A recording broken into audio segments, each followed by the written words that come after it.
La mort. Un sujet que beaucoup évitent, mais qui est inévitable. Chacun d'entre nous y sera confronté, que nous le voulions ou non. Et après ce dernier souffle, il y a la tombe. Un lieu de silence et d'obscurité, mais aussi de vérité.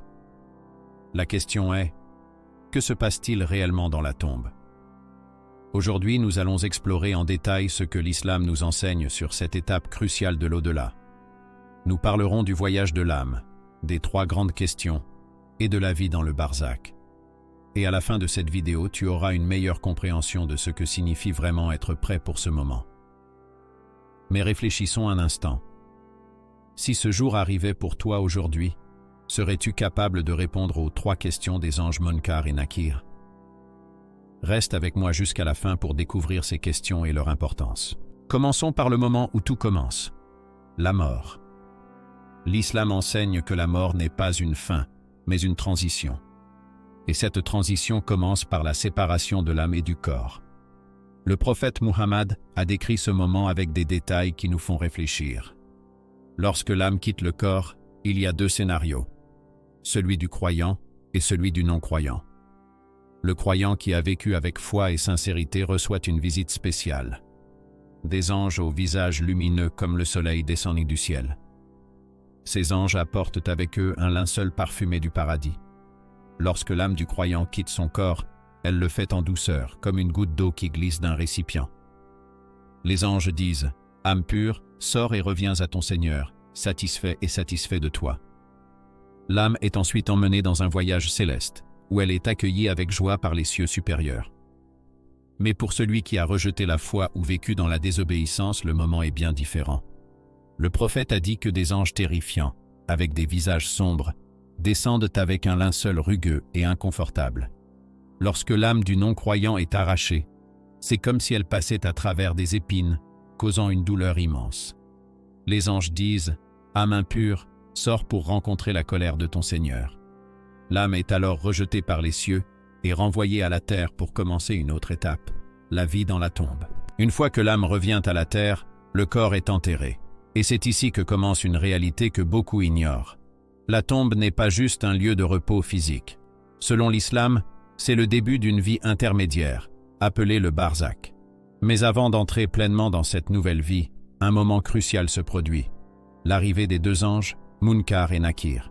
Peu après l'enterrement, 2 anges impressionnants, Munkar et Nakir, descendent dans la tombe.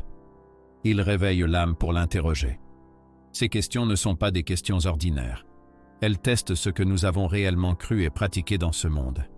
Voici les 3 questions. Qui est ton Seigneur? Quelle est ta religion? Qui est ton prophète?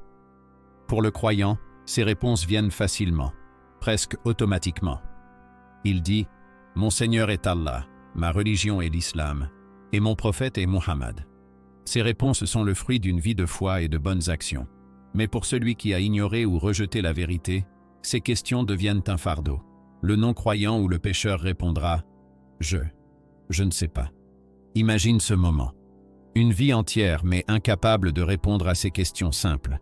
Ce silence marque le début d'une épreuve difficile. Après cet interrogatoire, la véritable vie de la tombe commence. Dans l'islam, cette période intermédiaire, appelée le barzakh, est différente pour chaque individu, en fonction de ses actions dans ce monde. Le prophète a décrit que pour les croyants, la tombe devient un jardin du paradis. Une porte s'ouvre, laissant entrer une lumière apaisante et une brise douce. Ils voient un aperçu de leur futur au paradis, et leurs âmes sont apaisées jusqu'au jour du jugement. Mais pour les non-croyants ou ceux qui ont désobéi, la tombe devient un lieu sombre et oppressant. Une porte vers l'enfer s'ouvre, et une chaleur suffocante les envahit. La tombe se resserre autour d'eux, jusqu'à ce que leurs côtes s'entrelacent. Le prophète a décrit des scènes terrifiantes, un homme frappé avec une massue si lourde qu'elle pourrait détruire une montagne. Ces cris sont entendus par toutes les créatures, sauf les humains et les djinns. La tombe n'est pas un lieu de hasard. Elle reflète ce que nous avons semé dans ce monde. Nos prières, notre charité, nos bonnes actions et notre sincérité envers Allah deviennent nos compagnons dans la tombe.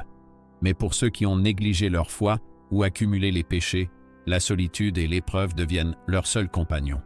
Ce qui est beau dans l'islam, c'est que tant que nous sommes vivants, Nous avons une opportunité de changer. Allah est miséricordieux et il accepte le repentir sincère. Alors la question est, qu'attendons-nous?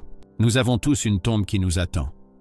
Elle sera soit un lieu de repos, soit un lieu d'épreuve. Aujourd'hui, nous avons le choix. Le choix de transformer nos actions, d'approfondir notre foi et de préparer une réponse satisfaisante à ces 3 questions. Alors je te demande, si Munkar et Nakir venaient te voir aujourd'hui, que leur répondrais-tu? Réfléchis à cette question et partage tes pensées en commentaire. Peut-être que ton témoignage inspirera quelqu'un d'autre à changer. Et surtout, souviens-toi, tant que nous sommes en vie, il est encore temps. Merci d'avoir regardé cette vidéo, qu'Allah nous guide tous sur le droit chemin.